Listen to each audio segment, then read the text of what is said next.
Hi guys, and welcome to Horses and Biscuits. I'm Alex Whiteley. The show's back, so we do this every month, supporting Rocking Horse Media and the development of Henry House and what it's become. And today we're going to be focusing on. I'll call the episode Switcheroo. Simply because when it comes to actors and the audition process, it seems to be such a I don't know. These guys will be able to fill me in, but it seems like from the outside, a very difficult process. There's lots of traveling here, going there, and you may get this role, you may not get that role. It doesn't seem like the easiest life for an actor at times. So joining us, who have come through the audition processes and various events that Rocking Horse have put together, we have Missi, Chapell, Brooke, Fleming, and Ben Bertrand. How are you guys? You good? All good. Yeah. Very good. Guys, of course, feel free to jump in the comments if you are from the acting background, or if you have any questions for actors that are in this industry. Please feel free to join us in the comments and get your questions in. What we'll do though is we'll go around the room and we'll give everyone sort of an opportunity to sort of explain about themselves and their careers and what this industry, where this industry is taking them. We'll start with Ben. Ben, where do you hail from? Currently living in Crosshouses near Shrewsbury. Huh. Yeah, I'm from kind of all over the place. I'm not a Shrewsbury native, as it were, but I do like it here, so it's all good. Me neither. I came to Shrewsbury 2017. I love the place, and one of the things I found that about Shrewsbury that I've just never seen anywhere else really is people love where they live, and I was just like, this is very strange. Yeah. You know, the only thing it doesn't have is a beach. If it had a beach, if Shrewsbury had a beach, what more could it need? Yeah, imagine what would be amazing if you had a beach. I mean, we two do 24-hour McDonald's. I mean, for a town of its size, that's pretty good. Never mind the medieval buildings and that. We need a beach. And that, whatever. Yeah, fine. Yeah. And how long have you been acting for, and what experiences have you had? Well, I've kind of done it on and off since I was like 14. I think I've just always ended up doing it almost by accident sometimes. I've just done it. I've just kind of done it as a hobby, and I did it in school. I did it in college, and then I did, I did bits of extra work here and there, and then I did some theatre stuff with Theatre 7 and the what were the Dorrington players? I forgot what they're called now. The Stretton players, but yeah, and then I've just kind of always done it, and I've always done it, and then thought, that's probably the last thing I do, and then I always find myself back in something else, and it's always a fun time. So I think when you've done it a few times, and you're the kind of person who has sought it out at some point, it becomes it becomes kind of, it's always an itch. You get the acting itch, and then you think you think, okay, and then no, you end up doing it again. And no, it's one of the more interesting hobbies, I think. For me, I think I've learned a lot. I have a unique experience because I do a bit of voice acting, but that's in my right. Biscuit Studios, aka the bedroom. Do you know what I mean? Like, there's no audience in front of me. I did a thing for Ant McGinley. He's got an amazing wrestling podcast called Wrestling with the Champ. It's huge, it's massive, and he got me to do an advert, and it was for a ref school. And I did it in like loads of different accents, but ultimately I'm just stood staring at my audio phone. There's no pressure of getting the lines wrong or anything, because if they just do it again, do you know what I mean? So performing in front of an audience, it's got to be like that adrenaline rush that you're kind of addicted to, maybe. I don't know. Yeah, I think I have a lot of respect for voice actors because they don't always get the feedback from an audience that a theatre actor can get. Like, there's an energy with theatre. You can sense the heat changing in the room, and the silences get more silent, and the laughs can kind of spur on certain moments. But with voice actors, sometimes you don't even have the other actor there. It's just pure isolated acting, which is quite a talent, I think. It is wonderful. Fantastic. Well, that's Ben, everybody. We'll circle back to you, Ben. We've got plenty of questions for you during the show. And Missi, where do you hail from? Where are you coming from today? Hi, yeah, I'm from Manchester, so I'm up north. Ah, wonderful. Great. And what experience have you had with acting so far? Where's it taking you? So I started when I was about 7, started going to acting classes, but I didn't even know what acting was at the time. I was going because of my brother. I thought it was school. But I went along and I enjoyed it and I loved it. And then since then, I kind of the same as Ben. I did like extra work for a lot, but it was good because you built, like, I got then into walk-on roles and like commercials and kind of built some credits and stuff. And then I got an agent not long ago and I got on backstage and stuff like that, and went down and met Gareth and you guys for the audition, and here we are. Amazing. And so, like, was this like one of the first auditions that you've done away from I don't know, the walk-on stuff that you've had? Yeah, like, because we were kind of focusing like a lot on commercials because like the football side of things, so I was doing a lot with like Mo Salah and Liverpool and Pepsi kind of thing. So then to come and audition for something like this, it was different and it was fun. It was good. Was it scary, but in a good way? Maybe, I don't know. How's that? Yeah, in a good way. Yeah. Because I've only been to. I mean, I was doing auditions yesterday, but for a friend's production that he was making. It was all day, so we had actresses come from all around the country, and I don't know. You can sort of sense as they kind of walked in, the kind of and go. That's kind of like you have that big exhale. I saw it in everybody where you kind of like you got to shove those nerves right down to the pit of your stomach and just go and nail it. Right? Is that what it's like? Yeah, kind of. It's hard though sometimes because I feel like you get like with me, I get nervous. I try and push it down, like say like while I'm driving along doing my lines, whatever. And then when I get there, it's like the minute you stand there, you can feel your heart kind of beating, and you got to just take a second, push it down. And then I think once you start acting, you get in that zone of just you're in the scene, you're in the moment, so you kind of forget once you get going. So it's not too bad. Do the walls wobble for you? Because I've done auditions before, and the walls sort of wobble when you come out of it. Yeah. I remember I did because I used to do a bit of acting at Shrewsbury Prison, which is now a great tourist attraction. If you guys from outside watching this from outside of Shrewsbury, make sure you come and visit Shrewsbury Prison. It's fantastic. And I applied for a role of a psychopathic butcher, which I got, by the way, but I scared the living crap out of everybody in the room. And I was going absolutely psycho. I was foaming at the mouth and everything. I was doing this role. And as I was coming down, like the room was sort of wobbling, and I was kind of like, whew, and I kind of, it's weird. I turned into somebody else. It was amazing. It's the only out of body experience I've ever had with them sort of things. It's interesting, isn't it? Yeah, definitely. Wonderful. So that's Missi, and again we'll circle back. We've got lots and lots of questions to talk and things to talk about. Brooke, I met you at the background acting workshop at Durham College. What experience have you had with acting beforehand and maybe after the event? So I sort of started acting when I was 13. The first thing I did was just like sort of a short student film, and then I got quite lucky with an open audition and got like a bit more of a significant role. And then I kept working with that same production company and did a few more shows with them. So I've done kind of a few different types of work. I've done some more sort of acting stuff, and then some also more sort of like presenting style work, which has been quite good fun. How does that compare then? Presenting something and acting something, they're two completely different things. Yeah, I feel like I definitely prefer the acting just because it's kind of how I got into it. It's like more of the passion I have.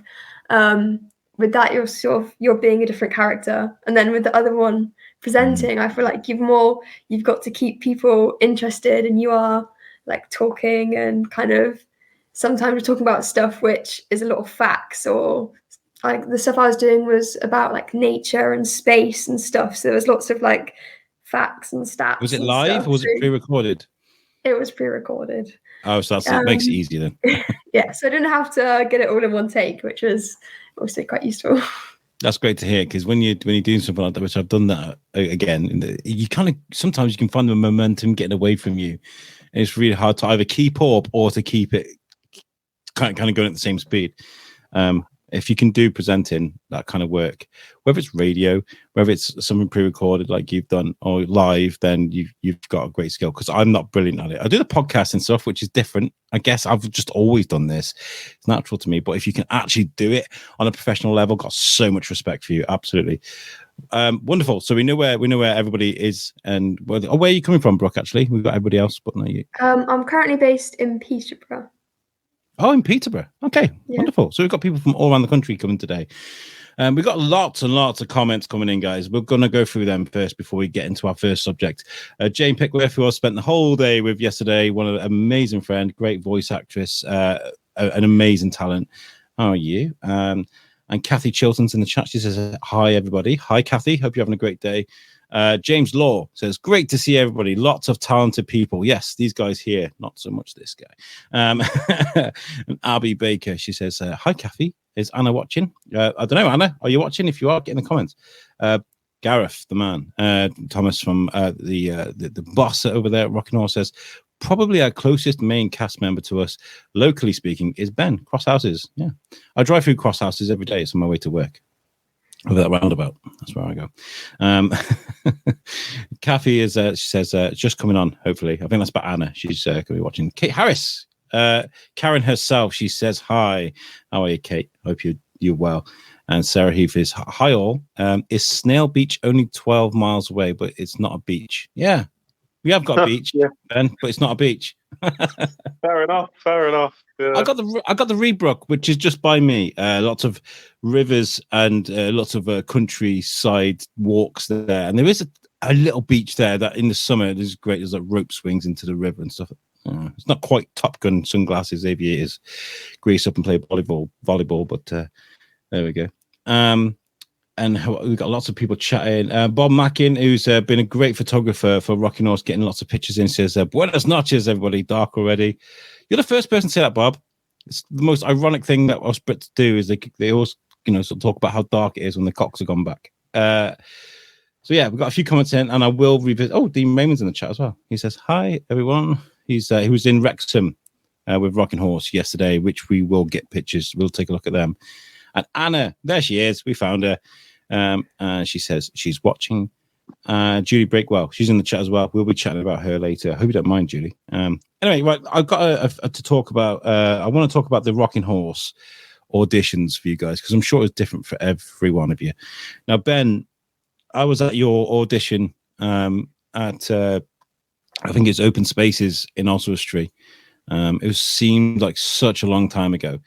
And you were auditioning for Aled, which you didn't get, but you got another role instead. And this is one of the most authentic thing, I think, unique thing, should I say, about Rockin' Horses. If you don't get one role and you're very good, they'll consider you for something else and they'll keep you as part of, I always say the family. It sounds like some sort of mafia thing. You're part of the family now. Do you know what I mean? But they kept you on board and you've been sort of working with them, right? Yeah.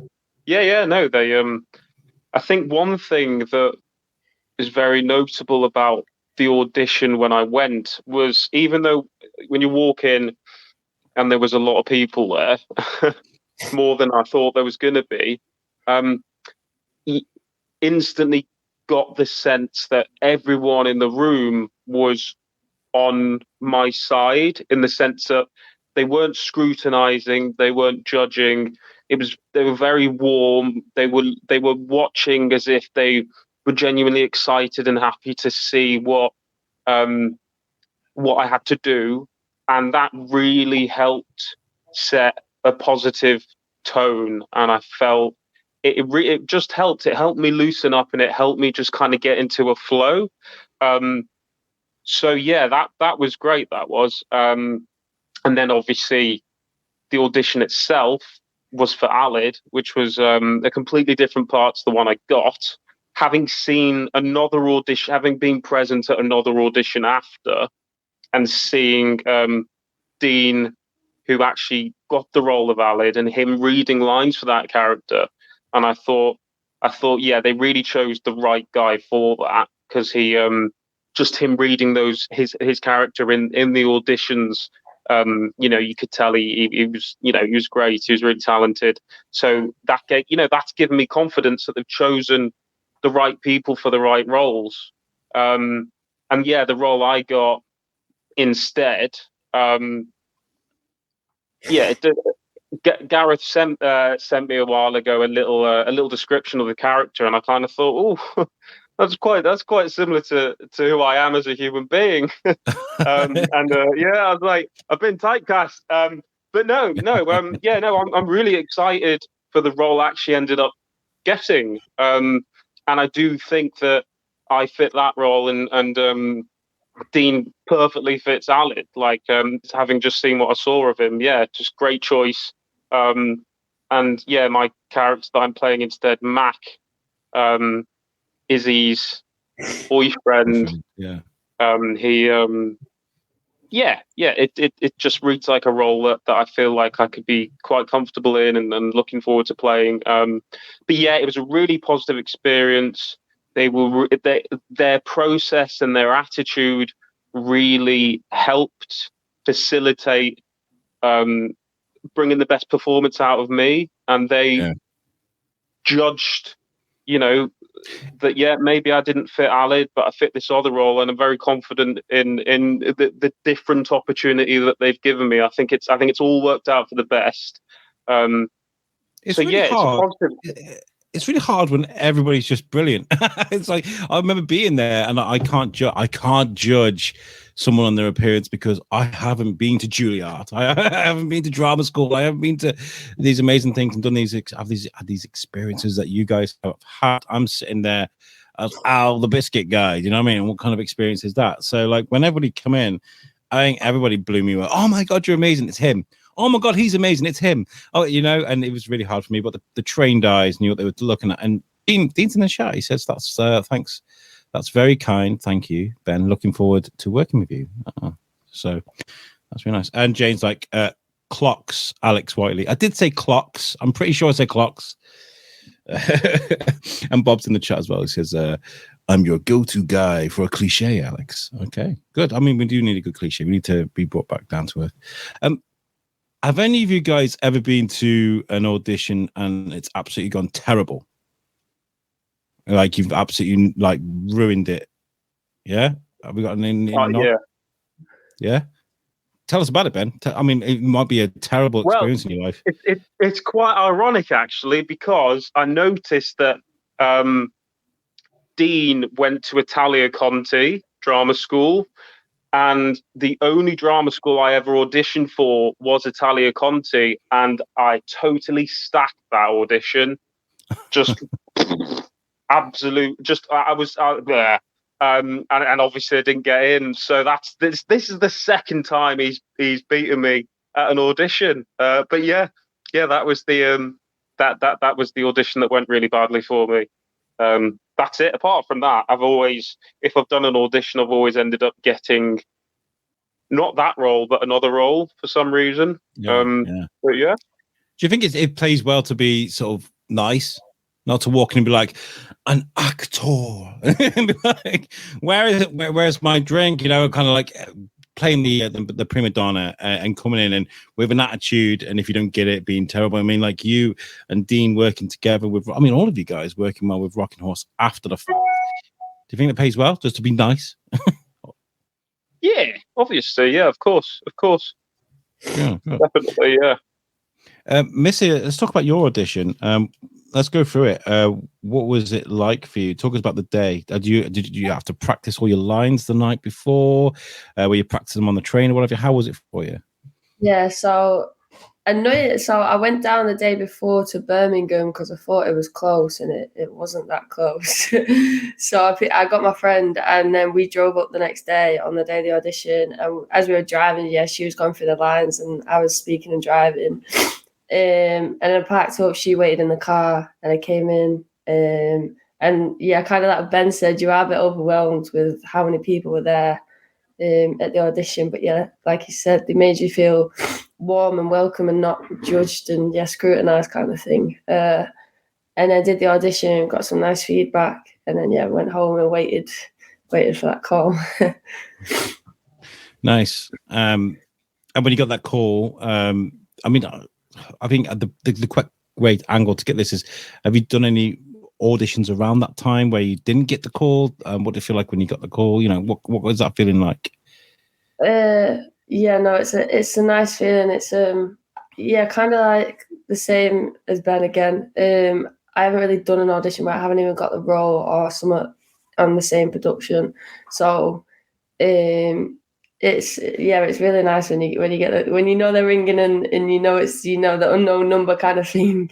Because a lot of times you don't kind of get a call unless it's if it's a no, you don't normally always get a phone call to you. So like the ringing normally it's something positive, so it's nice. I auditioned for a Batman audio drama years ago. I was like, oh, I'm kidding, don't worry, it's fine. I can work a microphone. They didn't even email me. They were just like, who's this guy? It's so bad. So to get that phone call must feel really, really good. I'm not just taking pity on myself, and I guess I am really on the podcast. When we did the auditions, the second run of auditions, I was only there for one day, and what we did was this was to try and find Wesley, the Weasel. This was my second time doing the auditions, and I remember walking in, and there was double the amount of people that were there for the first set of auditions. I think, Ben, were you there as well? Yeah. You were there for that once, and that was insane. I was like, oh my god, there's lots of people there. I came in late, and we did a podcast with the whole crew everywhere. We were going to do it live, but we couldn't get the tech to work, and suddenly the degrees suddenly turn up in the room, and you're kind of like, oh my god, we can't get technology to work. We did the podcast, and then we did those auditions, and I could see it on people's faces. They walk in, they're like, whoa, like there's like 25 people in here, what's going on? But I guess you have a room to work with then. And when it comes to large numbers of people being around you, Brooke, you were at a workshop which featured a lot of people. There were a lot of people there, and to try and shine and to try and sort of promote yourself in that large group of people, and that, what was that like for you? It was definitely very different to like any audition I've been to before.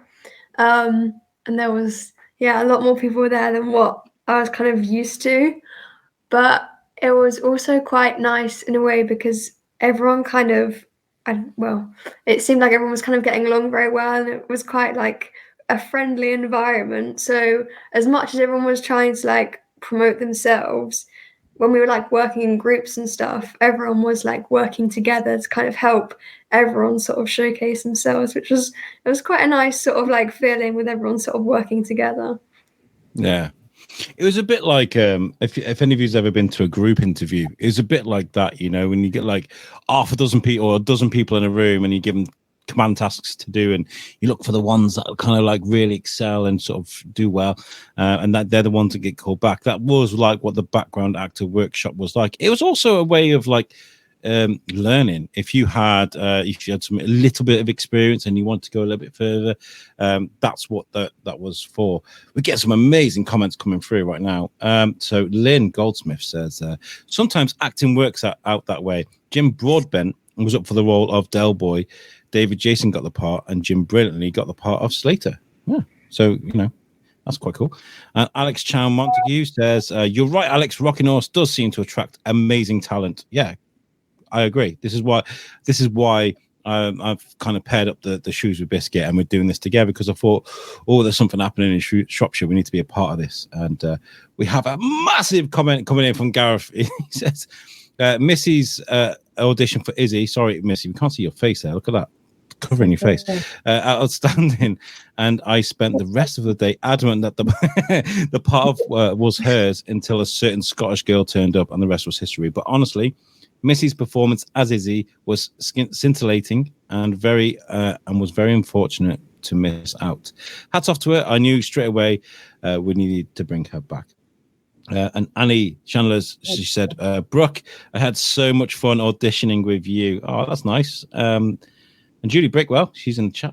Massive one again, but let's read it. She says, this shows that obviously going to drama schools or having workshops helps in auditions for sure. I didn't go to any of the above, and I wish I had more insight into how to prepare for auditions. It is very, very different to theatre, but I have never had an audition that I have not gone to in bits. Oh, wow. okay, doing auditions not so good, and the Rocking Horse auditions are next level with the room full, but I still think it's a great way to do them. And Kate Harris is saying everyone in the room gave feedback just after the audition, and it was so nice to know you were on the right pages, so to speak. I like that. And I think that's a really good segue into talking about how you prepare for an audition, because it can be grueling. You guys coming from different areas of the UK. Ben, if you have a huge bit of dialogue, because if I remember, the Alid dialogue was pretty big. It was lots, and it was quite emotional as well, without giving too much away. How do you prepare for that? Does it take a day or so? Is it a couple of hours before? Are you reciting it in the shower, in the car? Like, what's going on there? I'm awful at learning lines. I'm just crap. I'm just really bad at it.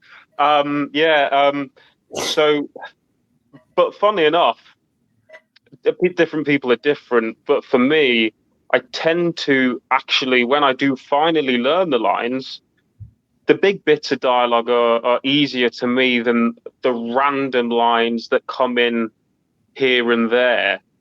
Do you know what I mean? Like those random bits of dialogue that come in almost offhandedly, or those sometimes I struggle with more. Whereas when it's like, okay, speech time, it's simple. I know I'd like, So, and I guess you just find the rhythm, and I tend to record my lines and then record my the opposing lines and then just listen to it. As if you're listening to a song, I guess you just pick it up eventually. But yeah, that's not my forte, learning lines, but I do get it done eventually. I get there. And when I get there, it's amazing. It's worth the wait, I imagine. Brooke, are you good at learning lines and remembering scripts and what have you? I've come quite quick at sort of picking them up and learning the lines. So it's quite useful. And once I know them, it's just about working out sort of like any gestures or like how to sort of make it sort of come alive as a person. So I normally try and perform it to someone, off my mum, and they give me like any feedback like that doesn't look realistic, or maybe do this here, which is useful. Amazing. And Missi, how are you with lines? You good? I know we just talked about you in the car on the way up. Yeah, I'm like 50-50. Sometimes I can like smash out learning something like in a whole day, and sometimes it takes me like a week to learn like one page. There's something I've always, sort of, I think now is the right time to talk about this. And we're talking about this positive vibe in the room, and it's great to have that instant feedback. Of course it is. I think all auditions should be like that. And in fact, I don't want to talk about too much, but I was auditioning with a group yesterday all day, and we getting actresses doing their bits, and I would always give a bit of feedback, always, because I think like it's nice to give someone something to go away with, whether it's negative or positive. Now, do you feel like, we'll go around the room, do you feel like it is important to get that negative feedback as well as the positive? Do you need to go and have those terrible notes as well as the good things, or does it kill your confidence? We'll start with you, Brooke. We went to bed first. Do you need those negative notes as well as the positive? I think it's useful, because if there's something, say, that you keep doing in all your auditions, you're like, oh, why am I not getting work? And then someone says to you, look, you're doing this, change that. Then it, for the best in like the future, it's going to have a positive outcome. Yeah, at the time, it's probably like, oh, am I really doing this thing wrong? But I think if someone's got some criticism, you just got to take it and use it to your advantage and make the most of it. Oh, cool. Missi? Yeah, no, I agree. Like, it is hard to hear sometimes, obviously.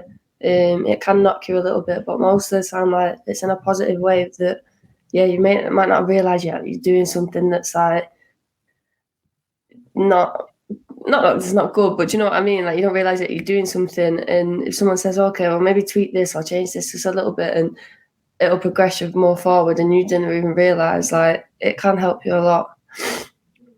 I do believe in positive reinforcement. I do feel like, when someone's doing a good job, you should definitely tell them, because they can. I think they'll be more encouraged to work on that. I even though it's fun to see sometimes the whole Simon Cowell, that was terrible, get off my stage kind of thing. I just thought that could probably destroy someone for the rest of their life, and they might not have the confidence to get back up there. What do you think, Ben? Do you need to be told sometimes? Oh, you rein that in, boy, or do you prefer to be told? That's fantastic. Keep doing that.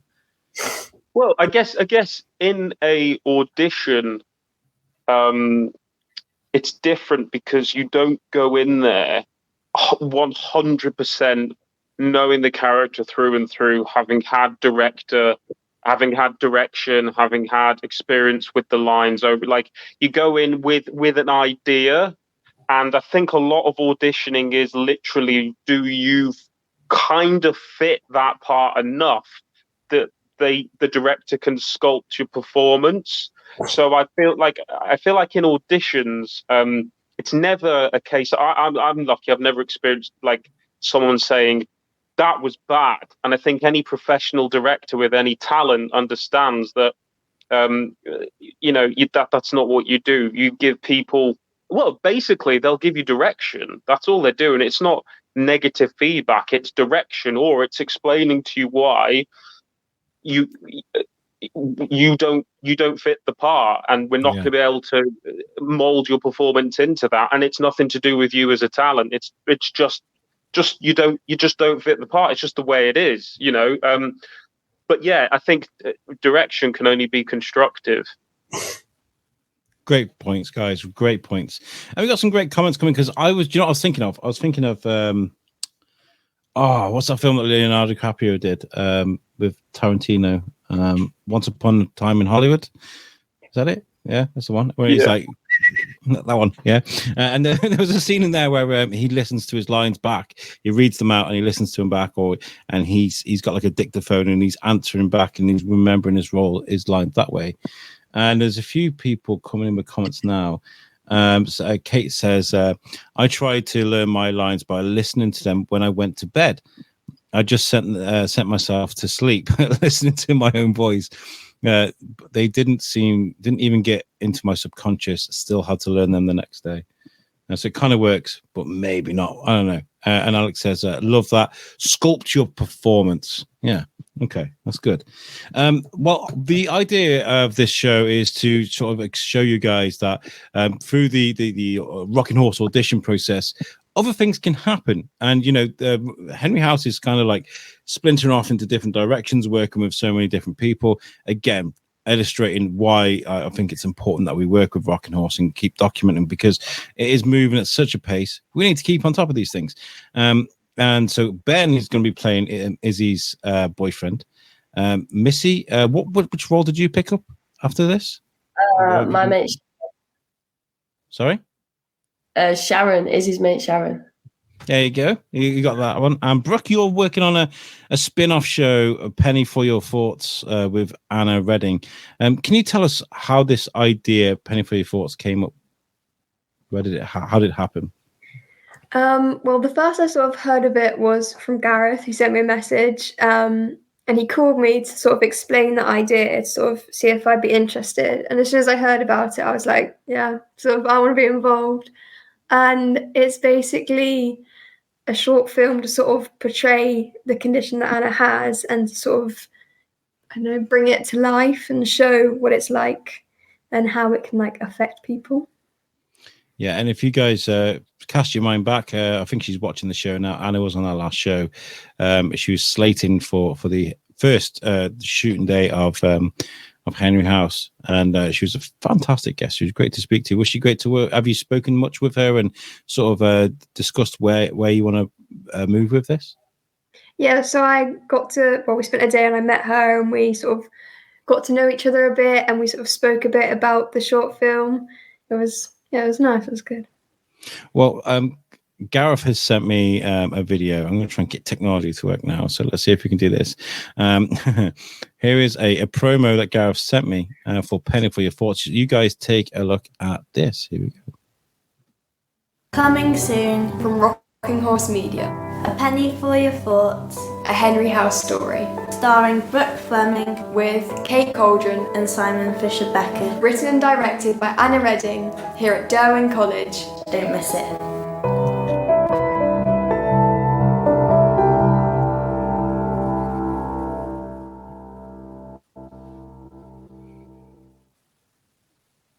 Oh yeah, got to do things. Alex can't sleep it. Yeah, that was not sure. That was like a reaction video because I hadn't seen that before. Gareth, I was just putting the studio. It's been a busy week, so I was kind of like, just put all the stuff together. Really nice though, really encouraging stuff, and I'm really excited. I don't know if Gareth's in the chat. Have we got any dates so when we can sort of expect this? He's probably sent them to me. He sent me every time we do the show. A bit of insight backstages.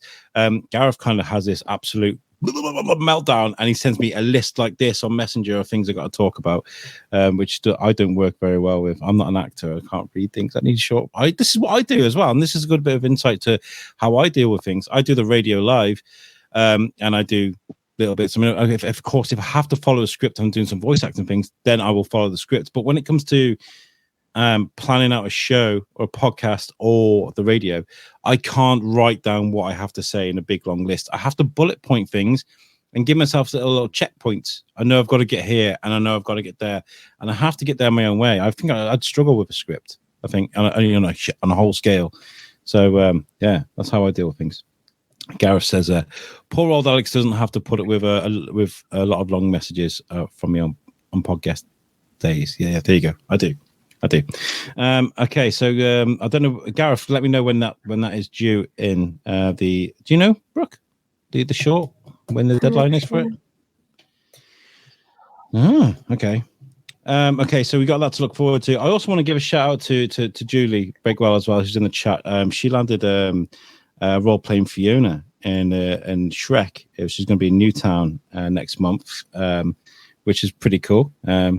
They've got some visuals of that there. So if you guys are looking for something fun to do in Newtown next month, they're doing Shrek the musical, and that looks fantastic. So make sure, I don't know where it's going to be playing. Julie, I know you're in the chat.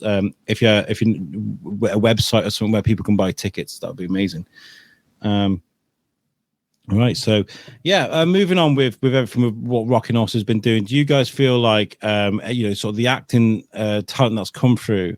Do you feel like there's a lot of potential still with Rocking Horse, Ben? And I was, out of all the experiences you've been through, where would you rate your Rocking Horse experience? It sounds like a PR stunt, doesn't it? But how did you deal with it? Did you enjoy it? It as in what do you mean? As a like, did I so far has it been a very positive experience? Yeah. How was your experience with it? Yeah. Do you think that there's more potential to come from Rocking Horse? Well, I'm excited to see, obviously, how this how Henry House turns out. One thing that is very apparent from Rocking Horse Media is the passion. It's clearly something that everyone involved with thinks about every single day. They're clearly really, they're very, they've got a goal and they're going to achieve it, and that's really, really encouraging to see. And like I said, they've all been so lovely. They've all been so nice. They've all been so lovely the entire time. Communication's been great. They're all very creative. A lot of the actors who I've seen in the auditions have been, really, really top tier. So, and the audition process was so professional as well. And like I said, I think the decisions I've seen made so far give me a lot of confidence in what they're doing, and I'm very much so looking forward to seeing how Henry House turns out. So it's exciting. Yeah, it's positive and exciting. So good things. Wonderful. Missi, what are you looking forward to the future, Rocking Horse? Yeah, no, literally it's kind of the same. It all just seems really like professional, especially the audition process. You go in, you got a photographer, you got someone running lines, you got half of the actors there. You got someone that works in a care home that's there to obviously help make things factual, whatever. Like, it was all professional. It all seemed, Gareth's obviously amazing. And like you said, there's a lot of, I forgot the word that you used, but passion, that's it. There's a lot of passion there. There really is. And you can tell that there's a lot of hard work being put in. And yeah, I'm excited about the future, definitely. Wonderful. And Brooke, Yeah, of definitely. positivity.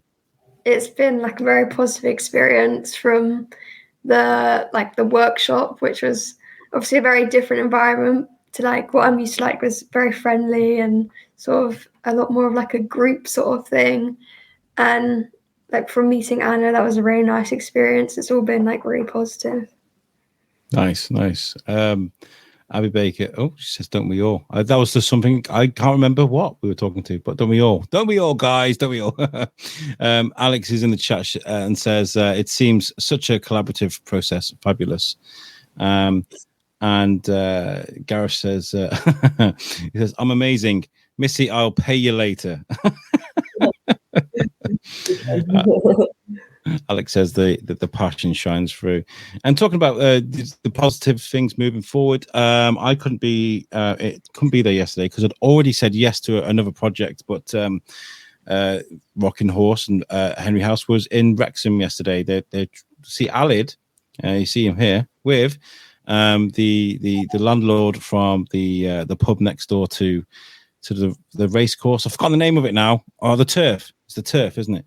If you guys have been watching the Disney Plus series, Welcome to Wrexham, you'll see a lot of these faces. But Alid supports Wrexham in the show, so they're trying to get Wrexham involved in some way. So they went and had a walk around Wrexham yesterday. Here they are filming in the gift shop there, and they've got a top there saying Henry House. Look at that. That's pretty cool. So it looks like you guys had a great day, Gareth. I'm sorry I couldn't be there. There they are outside the course. And apparently things went really, really well. Lots of positive news from that. So we will get Gareth on to talk more about that because I don't want to jinx it, in a negative way. But there's lots to talk about there. So positive things moving forward, and this is what I love. Again, working with things with Derwent College and local amenities around Shropshire and over the border there with Wrexham as well. I grew up in Wrexham, so it's nice to see lots of good things happening there. Gareth said, "Fantastic day." Dean and Steve put a shift in. I'm glad it was really, really positive. We also need to remind you guys that there is the crowdfunder still happening as well.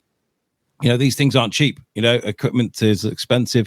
Expenses are, they do add up. And like field trips like yesterday up into Wrexham, expenses being paid. It's constantly churning out. There's lots and lots of expenses. So I think Orla has a video here to try and, let me have a look, a video file. Let's take a look at this video and I'll elaborate afterwards. Here is Orla.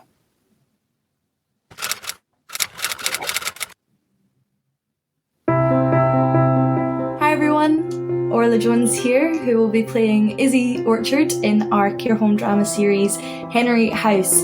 I'm here to give a huge thank you to everyone who donated to our recent crowdfunding campaign. We really cannot thank you enough, as our campaign ended up over £1,500, so thank you very much. But right now, I am here to give a very, very special thank you to Lynn Goldsmith. Lynn had seen during our campaign that for a very significant donation, you could guarantee yourself to be a part of one of our scenes on set in Henry House. And Lynn got in contact after the campaign had finished to ask if she could still make that donation. And of course, we said yes. And Lynn, we will see you on set very soon. Thank you so very much for your generous donation.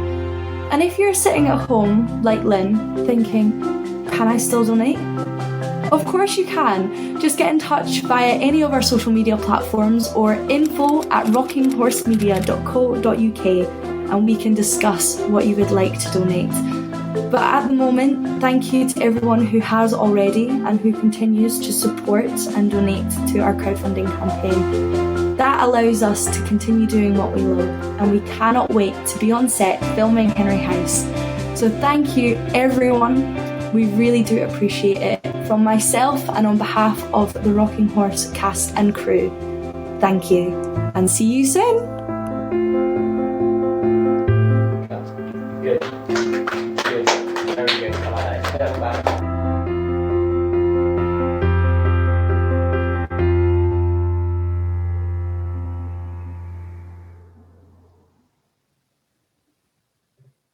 Clicking buttons and stuff. There you go. That was lovely. That was. The crowdfunder, guys, isn't just like a thing you give your money to and donate. There are always perks you get back from it as well. So you saw that if you go onto the Rocking Horse Facebook page, website, you can find a link there. So you can get involved with the crowdfunder and you get amazing perks like Lynn there, who will be part of the day there filming.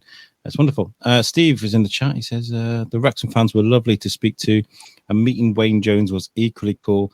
Now me and Dean have a place to go drinking as characters, Alid and Bryn at the turf outside the Wrexham Stadium.